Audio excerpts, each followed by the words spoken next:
இன்னைக்கு எனக்கு இருந்த ஒரு பெரிய குறை நீங்கி விட்டது. என்னன்னா, தம்பிக்கிட்ட ஏதாச்சும் ஒன்று வாங்கணும்னு பிளான் பண்ணிட்டு இருந்தேன்.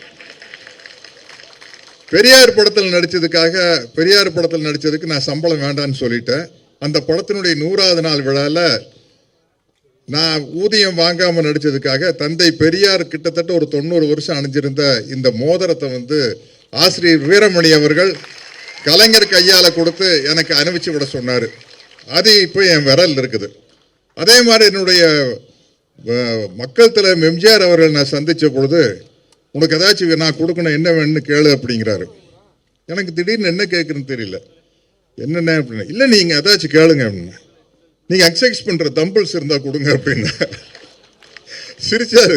தலையில் பெருசாக ஏதாச்சும் கேளுனாரு. எனக்கு பெருசாக கேட்க தெரியலைங்க, என்ன பண்ணுறது தெரியல அப்படின்னா, உடனே உதவியாளரை கூப்பிட்டாரு. உள்ளே போய் ஒரு கரலாக்கட்டை எடுத்துகிட்டு வந்து கொடுத்தாரு. இன்னைக்கு அன்பு தம்பி எழுச்சி தமிழர்கிட்ட இருந்து ஒரு 50,000 ரூபாய் செக்கு வாங்கிட்டேன்.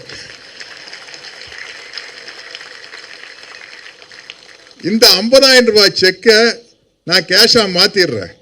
மாற்றி 49,500 ரூபாயை விடுதலை சிறுத்தைகள் கட்சியில் இருக்கிற சிறப்பாக படிக்கிற மாணவர்களுக்காக கொடுக்கிறது மட்டும் இல்லாமல் ஒரு 500 ரூபாய் நோட்டை மட்டும் தம்பி நினைவா ஃப்ரேம் போட்டு என் வீட்டில் வச்சுக்கிற